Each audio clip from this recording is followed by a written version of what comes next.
on dit à la jeunesse, prenez vos responsabilités. On est en train de dire, tu dois mûrir, tu dois grandir. Mais c'est la spiritualité qui a développé l'Autriche, qui a développé la Corée, qui a développé... C'est à construire l'homme, comme à développer la nation. C'est tout à fait exact. Il faut séparer. Il y a ceux qui savent soigner, c'est les tradis praticiens. Il y a intérêt à protéger le continent africain. Maintenant, s'il y a la sécurité, s'il y a ceci, ben moi je suis à l'église catholique, bon, il y a la tolérance. Tu vas chez les protestants, bon, vas-y, si tu as ton salut, on se retrouve au paradis. Rupture, c'est-à-dire, on coupe. L'épistémologie, c'est la science de la connaissance. Il ne suffit pas de connaître, mais il faut m'expliquer comment tu connais. Chers collègues, il faut qu'on prenne ça très au sérieux. Il ne faut plus enseigner une seule matière dans nos universités sans que l'héritage scientifique africain dans cette matière soit la base de l'enseignement. Il faut cette rupture épistémologique. Qu'est-ce que vous pensez du Népal? Comment ça s'appelle encore? Nouveau quoi?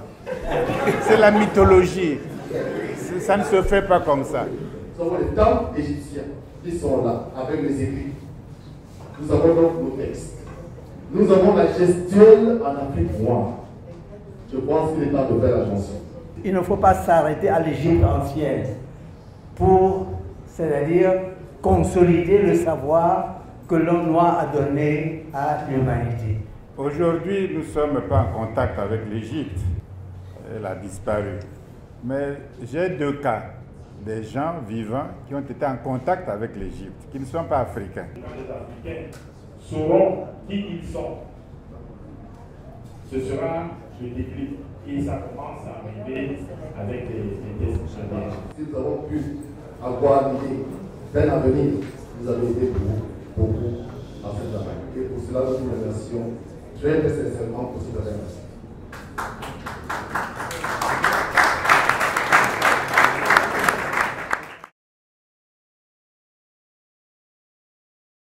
Quand on prend du recul, on a parfois l'impression qu'on peut envoyer la jeunesse à l'abattoir. Parce que si elle n'est pas préparée, elle ne pourra rien. Et c'est pour ça que des générations de jeunesse s'épanouissent sans produire le résultat escompté.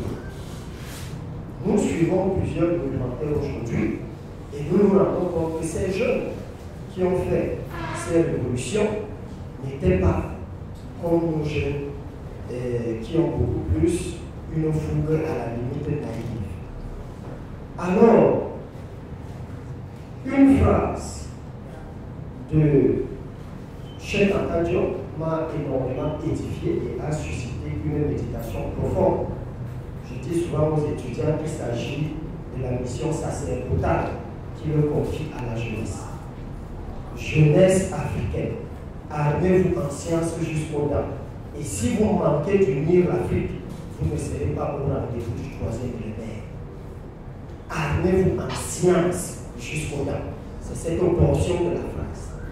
Je me suis interrogé, il s'agit de quelle science? Le modèle gréco-latin de la science ou le modèle égypto-nubien de la science? Oui, je pense que personne n'a intérêt à envoyer notre jeunesse à l'abattoir. Personne. Et nous autres, nous avons vécu ce qui s'est passé depuis la Deuxième Guerre mondiale dans nos pays. Il n'y a pas d'histoire sans révolution, ça n'existe nulle part. Donc, quand nous parlons, nous ne disons pas aux jeunes d'aller à l'abattoir. Qu'est-ce que nous avons créé ici? Afrique Avenir, c'est quoi? Afrique Avenir, c'est un grand laboratoire. Justement, un laboratoire de recherche qui va dans d'autres dimensions. Il y a la bibliothèque Cheikh Anta Diop. Il y a ce laboratoire, c'est ça le laboratoire. Le débat scientifique, armez-vous de la science jusqu'aux dents. C'est ce que nous faisons ici. Nous avons une maison d'édition, vous le savez. La maison d'édition, ça sert à quoi? À faire véhiculer la pensée. Il y a 24 titres de Théophile Obenga ici à la bibliothèque. Est-ce que l'université de Douala, si on va là-bas, ou maintenant à la bibliothèque de l'université de Douala, est-ce qu'on va trouver 24 titres de Théophile Obenga? C'est une question. Tant mieux si on peut en trouver. Mais moi, j'étais professeur à l'université de Yaoundé. Il n'y avait pas tout ça. Même mes propres livres, il n'y avait pas. Parce que, par exemple, un budget de bibliothèque, c'est pour la jeunesse. Maintenant, quand vous avez des circuits qui volent ça, et puis il n'y a pas les livres, vous voulez que ces jeunes continuent à accepter ça? Il faut que les jeunes se lèvent et trouvent les moyens d'arrêter ce circuit de vol pour que les livres, c'est-à-dire l'argent qui est destiné, pour qu'ils puissent avoir les livres, que cet argent achète effectivement des livres. Le mérite d'Obenga, de Cheikh Anta Diop et de certains d'entre nous, c'est que nous avons créé les bases. Moi, j'ai quand même écrit 70 livres. 70 livres, combien de Camerounais ont même touché un seul? Je dis un, non, je ne dis pas lu, mais touché. Mais c'est ça le vrai problème. Donc quand on dit à la jeunesse, prenez vos responsabilités, on n'est pas en train de l'envoyer à l'abattoir. On est en train de dire, tu dois mûrir, tu dois grandir. Parce que ce n'est que quand tu es mûr et que tu as grandi que tu peux vraiment faire quelque chose aussi bien pour toi-même, pour ta famille que pour ton peuple. Le collègue a tout à fait raison.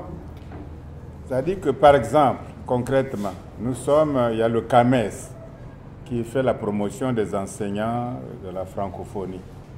Bon, est-ce que le CAMES, la direction du CAMES, peut-elle se réunir, puisqu'ils ont des fonds, quelque part, pour voir leur modèle, c'est le parcours LMD, licence, master, doctorat. C'est tout ce qu'ils occupent comme, parce que ça vient d'ailleurs, c'est le système piégé dit anglais. Mais le contenu, ils n'ont jamais discuté. Est-ce qu'on peut se réunir en disant que nous sommes CAMES, par exemple, et les anglophones vont suivre aussi. Dès que l'étudiant vient en première année d'université, quelle que soit la discipline, médecine, sciences exactes, sciences naturelles, médecine, anthropologie, histoire, qu'il ait un cours sur l'histoire générale du continent africain et sur la géographie du continent africain, obligatoire dans toute la francophonie, etc. En licence, par exemple, la géographie humaine, géographie physique, géographie économique, les transports, les routes, les cours d'eau, les fleuves, les climats, et tout, dès la première année, cours obligatoire. Et en même temps, cours d'histoire générale, l'histoire générale du continent africain et de littérature générale des civilisations, etc. Pour qu'on connaisse d'elle, on a un fondement commun. Notre histoire commune, depuis la préhistoire, etc., jusqu'au royaume actuel, si vous voulez, jusqu'à, etc., même l'Afrique précoloniale. Bon, les langues africaines, les civilisations, cette base-là soit un peu commune à toute la jeunesse africaine qui se lance à l'université. Par exemple, les langues africaines, les civilisations africaines, l'art africain, hein, non seulement la musique, là, dans la sculpture africaine, les arts, de façon générale, la littérature orale, écrite, etc., en anglophone, on traduit. Bon, l'histoire générale du continent africain, l'UNESCO a 8 volumes, on peut les résumer. Et la géographie du continent africain, on ignore totalement le continent africain. Encore les îles du continent africain, on ignore même. Bon, les géographiquement, on ignore même, les climats, etc. Faisons ce programme-là. Il y a assez de cadres, il y a assez d'enseignants, il y a assez de compétences. Confectionnons moins ce cadre de première année, un tronc commun dans toute l'Afrique noire. En réalité, la fameuse religion africaine, ou les fameuses religions africaines dont on parle, il faut qu'on nous dise exactement ce que c'est. Parce que cette science qu'on ira chercher dans une autre dimension, par exemple, je ne sais pas si j'ai eu les propos du professeur là-bas. Est-ce que le professeur Tchekantadjo, le professeur Tchekantadjo, vous êtes allé dans une autre dimension? Dites-nous clairement. Mais c'est la spiritualité qui a développé le truc, qui a développé la Corée, qui a développé. J'ai bien peur de ce discours-là, et c'est pour cela que nos jeunes se retrouvent n'importe où aujourd'hui, avec des pratiques parfois déshumanisantes, des pratiques humiliantes, des pratiques et tout, que nous connaissons tous. Donc, je voudrais qu'on résume bien ce discours que nous tenons. Alors, la politique, c'est diriger les gens, diriger la société. Nous dirigeons sur quelle base? Sur la base de quoi? Sur la base de quel état d'esprit? C'est pour ça que la spiritualité est le développement obligatoire de tout suceau de développement. Donc je ne peux pas être d'accord avec ce que je viens d'entendre Et le monsieur demandait la spiritualité, ça sert à quoi? Ça sert à construire l'homme, comme à développer la nature.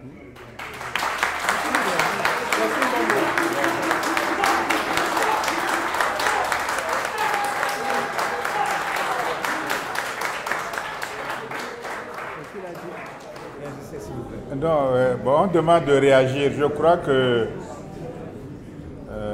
c'est tout à fait exact. Bon, si je prends le schéma, bon, on confond, il faut séparer. Il y a ceux qui savent soigner, c'est les tradis praticiens. Ils connaissent les herbes, ils connaissent les symptômes, ils connaissent les maladies. Ils peuvent faire ce qu'ils peuvent faire, mais nous les confondons. On dit que c'est tout ça, c'est de la religion. C'est des tradis praticiens, c'est des médecins traditionnels. Il y a ceux qui font la divination, avec quelques choris à jeter sur le sable, les abiyas. On peut lire l'avenir, on peut deviner l'avenir. Ce sont des devins. Il faut la divination. Ils ne vous demandent pas à prier un être suprême ou comme ça. Ils jettent les choris, ils voient le vol des oiseaux, ils tuent les intestins d'un animal. Ils peuvent lire, disent-ils, ils peuvent deviner ce qui va arriver. C'est des devins. Il faut séparer, ce n'est pas toujours la religion. Ils ne vous invitent pas à adorer le vol des oiseaux. Bon. Il y a ceux qui connaissent un peu la magie, des procédures magiques, hein, et qui peuvent, espèce de surnaturel, hein, on peut t'envoyer un sort. Hein, cette jeune fille est résistante, on l'envoie un sort, elle va tomber amoureuse de toi. On fait quelques filtres d'amour, etc., avec son nom, quelques pratiques, les gens y croient, etc. Ou bien, on te fait quelques cicatrices, on met la poudre d'un serpent électrique, du poisson électrique, et quand tu fais la boxe, tu deviens comme le poisson électrique, dès que tu donnes un coup de poing, l'autre tombe parce que tu as un coup de poing électrique. Bon, ça, c'est des pratiques, un peu, on y croit, et quand tu y crois, tu peux, puis si tu es fort déjà, ça renforce ta conviction de force et puis cogner la gueule à tout le monde. Bon, il y a beaucoup de choses, il faut distinguer toutes ces pratiques-là. Avec les satellites, avec les trucs, on est fragile plus que jamais fragile. Donc il y a intérêt à protéger le continent africain.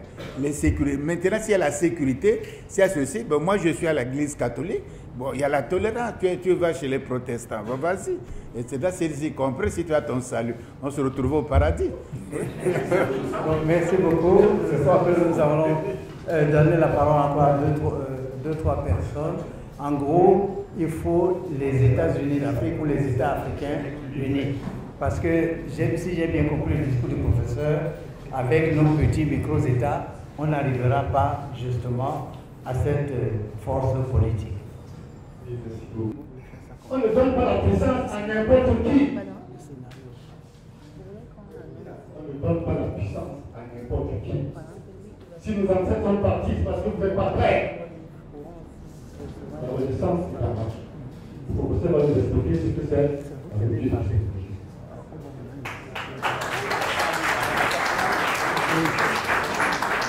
Rupture, c'est-à-dire on coupe. Hein, on coupe court. Bon, l'épistémologie, c'est la science de la connaissance. Il ne suffit pas de connaître, mais il faut m'expliquer comment tu connais. C'est ça l'épistémologie. Je connais, d'accord. Mais est-ce que tu connais, comment tu connais ce que tu connais? Explique-moi comment tu connais ce que tu connais. Quel est ton cheminement logique? Quelle est ta méthode? Quels sont les concepts que tu développes et pour arriver quand même à cette connaissance-là? Bon. Or, on nous a fait connaître une certaine histoire. Vous n'avez pas d'histoire, vous n'avez pas ceci, vos langues c'est des dialectes, vos ceci, etc. Vous êtes des sauvages, des primitifs. Même votre esprit, votre raison est pré-logique, la logique avant la logique. Pré-logique, mentalité primitive. On a décrit, c'est ça la connaissance qu'on avait de nous. Et Cheikh Anta Diop arrive et fait la rupture. C'est-à-dire, il ne reconnaît pas cette manière de connaître les Africains. Il invente une autre manière de connaître les Africains. D'où la rupture épistémologique avec l'ancienne connaissance, avec l'ancienne épistémologie. Puisque l'épistémologie est une branche de la philosophie. Il y a la première branche, c'est l'ontologie ou la métaphysique. C'est-à-dire, qu'est-ce que l'être, qu'est-ce qui est réellement? C'est la question, qu'est-ce qui est réellement? Le réel, les temps. ou lettres. Ensuite, l'épistémologie, tu connais les savoirs, les sciences, mais la logique, mais comment tu connais ce que tu connais? Il ne suffit pas de connaître, il faut m'expliquer. C'est l'explication qui vaut connaissance et non la connaissance en elle-même. Car l'explication fait évoluer la science. Bon, ensuite, il y a aussi la vertu, hein. Il ne suffit pas de connaître, il faut l'éthique, une certaine moralité, etc. Viser le bonheur humain, etc. etc. Et puis aussi, la vie est tellement triste, tout ça. Il faut être beau, la beauté, le kalos, le beau. Le beau est l'esthétique, de façon générale. La musique, la danse, la sculpture, l'habillement, la parure. Si l'homme n'est pas beau, il devient presque un animal. L'homme s'embellit. Il embellit là où il mange, là où il dort, il fait la fête, il est festif. Et c'est ça la célébration d'ailleurs. Au paradis, on fera quoi? On fera que les fêtes, non? On va chanter la gloire, non? Voilà. Donc, ce sera toujours la fête éternelle. La joie éternelle dans le bonheur, voilà. Donc, il faut déjà sur terre goûter un peu de ce bonheur-là, un peu de cette beauté, la beauté. Or, le continent africain, c'est vous qui avez la clé de la beauté du monde. Et je crois que tout le monde a compris, la rupture épistémologique est essentielle, surtout pour la jeunesse africaine. N'est-ce pas? Vous êtes à l'université, vous êtes dans telle ou telle science, mais on ne vous dit pas quel est l'héritage scientifique africain dans votre discipline, jusqu'aujourd'hui en 2019.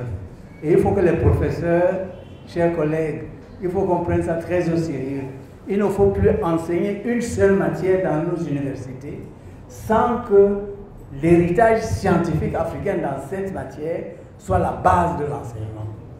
Il faut cette rupture épistémologique. Donc, qu'est-ce que vous pensez du départ du nouveau partenariat économique pour le développement de l'Afrique? Et quelle est la place de la Renaissance africaine au sein de cette institution panafricaine? Alors, ça dit que c'est quoi d'abord, mouvement? Le nouveau partenariat économique pour le développement durable de l'Afrique. Bon, le mot essentiel, c'est partenariat. Quand Notre-Dame a été brûlée, bon, Macron a parlé.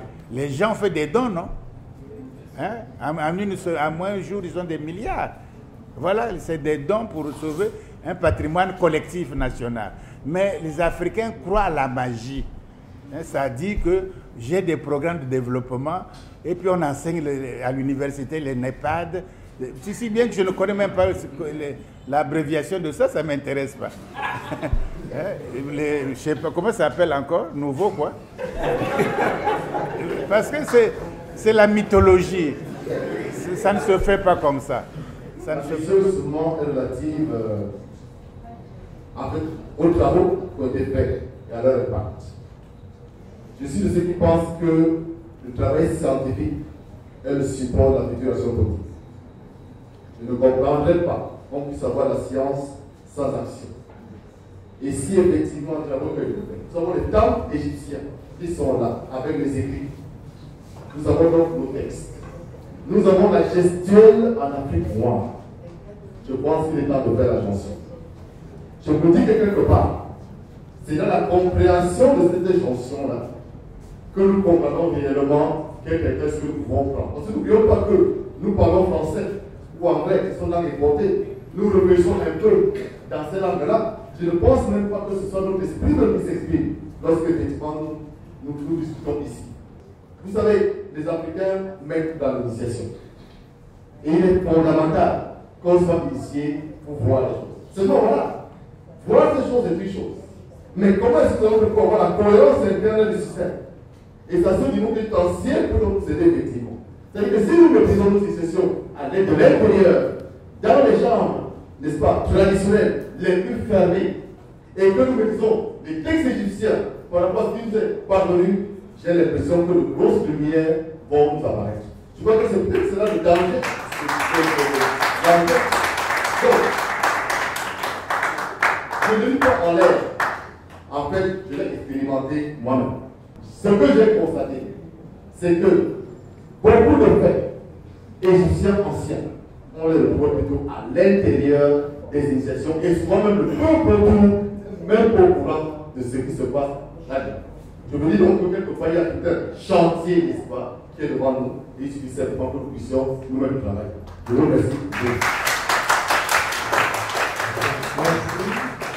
Tout ce que moi je voudrais dire sur la jonction, c'est que c'est vrai que Cheikh Anta Diop et Théophile Obenga ont creusé au niveau de l'Égypte ancienne, mais j'attire la sonnette d'alarme que même l'Afrique, ce n'est pas avec l'Égypte ancienne que l'Afrique a commencé à produire et à réfléchir et à inventer. Et je répète que si l'Afrique existe, l'homme noir existe sur cette terre depuis 300 000 ans. La religion chrétienne musulmane, c'est 2000 ans. L'Égypte, disons, c'est peut-être 6000 ans. Qu'est-ce que les Noirs ont inventé dans le monde depuis ces 300 000 ans? C'est un défi incroyable lancé aux scientifiques africains. Il ne faut pas s'arrêter à l'Égypte ancienne pour, c'est-à-dire, consolider le savoir que l'homme noir a donné à l'humanité. Mais c'était la grande première, c'est-à-dire ce que Cheikh Anta Diop et Théophile Obenga ont fait. Ils ont ouvert cette voie, et c'est cette voie qui nous permet maintenant même d'interroger les 300 000 ans de l'homme noir sur cette terre, professeur. Aujourd'hui, nous ne sommes pas en contact avec l'Égypte. Elle a disparu. Mais j'ai deux cas, des gens vivants qui ont été en contact avec l'Égypte, qui ne sont pas africains. Voilà quelqu'un qui était en contact avec l'Égypte et qui a libéré son peuple. Voilà quelqu'un qui était avec l'Égypte antique, qui a été le premier savant de tout l'Occident, en Grèce et en physique, en physique, en ontologie et en philosophie. Thalès et Pythagore avec. Voyez-vous les contacts. Donc l'Égypte, c'était pas vain, c'était pas vain. Il y avait quelque chose. Et l'Égypte fait toujours peur à l'Occident, même à Napoléon.